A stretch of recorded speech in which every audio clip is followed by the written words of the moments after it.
Hello and welcome to an edition of Discussions with Doctors. This is a chance to ask questions of medical professionals that can help understand the underlying conditions better. We've been talking about IBD, and today I'm joined with Dr. David Ziring, who is the lead clinician for inflammatory bowel disease in pediatrics and adolescents at Cedars Sinai Hospital. David, thank you very much for joining us. Thank you for having me.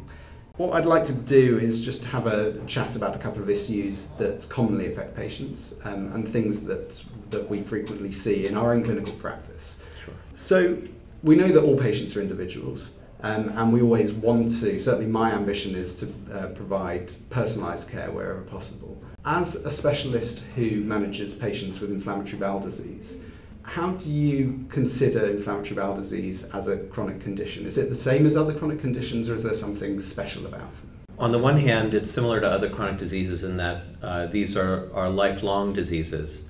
They're diseases that have a huge impact on the patient's life and the lives of their family and friends. On the other hand, inflammatory bowel disease is not like treating somebody who has diabetes or hypertension or other chronic conditions. Inflammatory bowel disease isn't just ulcerative colitis and Crohn's disease. Everybody has their own inflammatory bowel disease, and that's why it's imperative to create an individualized treatment plan for each patient and to treat them like an individual. That really chimes with something that I've experienced, and I remember one of my trainers back in the day used to talk about IBD being not just one condition, but probably about 15 or 20 different conditions, both the way it shows itself in the body, but the genetics of it, the physiology of it. These are not just one set of conditions to call one thing. Is that?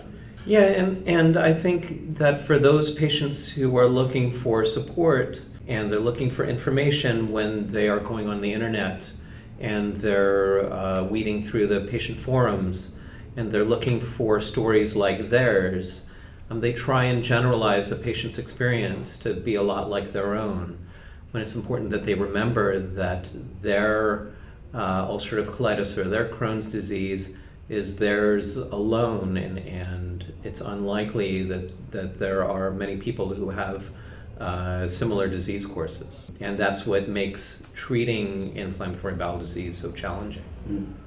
And do you think that aspect of the informed patients today are very aware of their conditions, they have a lot of access to information, is that something that's a positive, or are there any potential negatives that go with that? It certainly is a positive, because I always find that when patients come prepared to clinic to ask me their questions, we have a much more productive visit together. It can be challenging, again, because the inclination is for patients to generalize others' experiences to their own, but also to assume that one-off patient who responded to one particular diet or holistic therapy, that would likely benefit them as well. And we have to talk about why their disease is unique and what unique challenges it presents. There's another challenge as well, isn't it? How the message of one story or one encounter can be so powerful, especially the emotional aspects of that. And trying to balance that with the need to understand the broader aspects of the condition and other things that are at play. And it's the psychosocial aspect of taking care of patients with IBD that I enjoy. I enjoy getting to know my patients and spending a large amount of the visit actually checking in with them. The psychosocial aspect of IBD is a large part of how a patient feels and how they respond to treatments and how they relate to those around them. And so it's important that we keep in mind that patient with IBD is not just their intestine, but is how well they're eating, how well they're sleeping, what their mood is like, how well they're performing in school or at work. And so it's important that we have a holistic view of the patient as a person, rather than as a number or a lab value or a collection of tissues. I have to say I couldn't agree more with that approach. I remember countless times where patients have asked me, will stress make my condition worse? Is stress the cause of inflammatory bowel disease?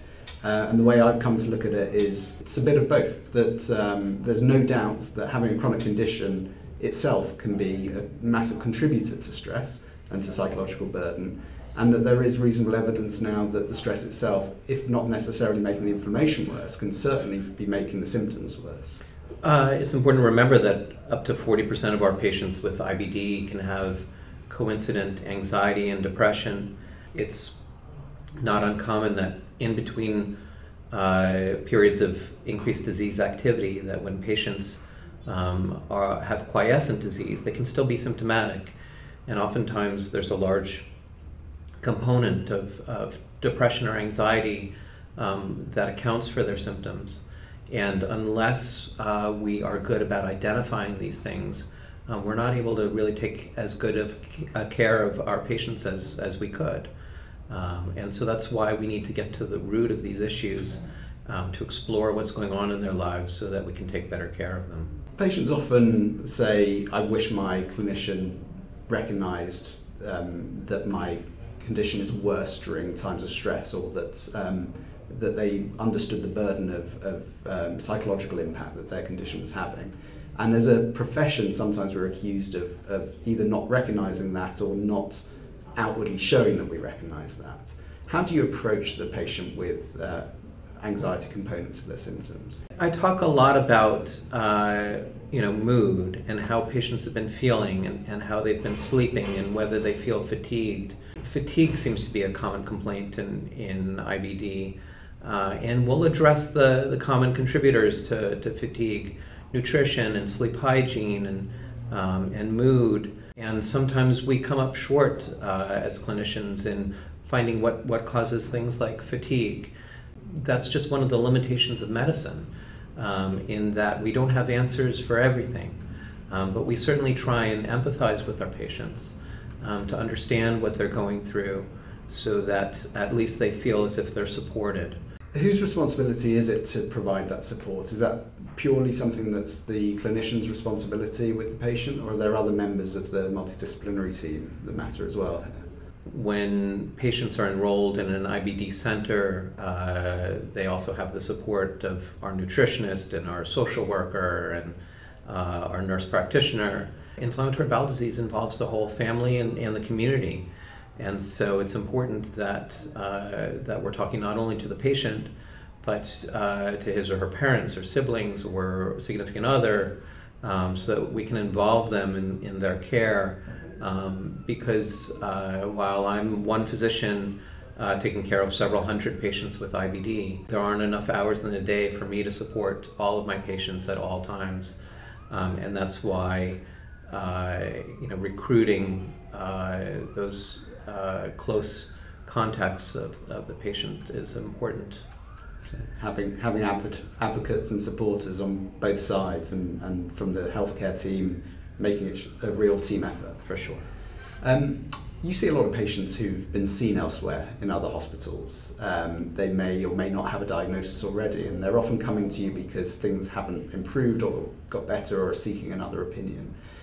Is there something that you wish you could explain to patients earlier on in their condition before they get to you to help them sort of with that journey? Yeah, I mean, it's funny that whether it's patients I see in clinic or in perusing the bulletin boards of patient support forums, you'll find that it's a common misconception that patients assume they should feel a certain way if they've got Crohn's or ulcerative colitis, that they should expect to feel poorly for weeks or months at a time, that's just a matter of having the condition, that they should expect to have disease flares and to take a certain number of courses of steroids each year. And so what I wish is that from the very time that they get their diagnosis, they also are educated on what to expect. I tell my patients to expect perfection, that they should expect to feel no different than their peers. and not to assume that they should feel poorly because they've been handed this diagnosis, that if they're well treated and they're responding well to medications, that they really shouldn't have symptoms of their IBD. And so I think that's the biggest misconception that I wish patients would learn from the very early stages of being diagnosed with these conditions. Sure. David, thank you very much for your insightful answers on this particular topic. Sure. We're going to move on and talk about more things in due course, and hopefully that this will be a conversation that can keep on going. I'd enjoy that. From the point of view of patients out there or other healthcare professionals, if you have questions that you'd like us to ask in these discussions, in these sessions, then please message us on social media or contact us directly, because we want to be able to make the medical profession and the aspects around decision making in chronic conditions, particularly around the digestive tract, more accessible. For now, thank you very much indeed.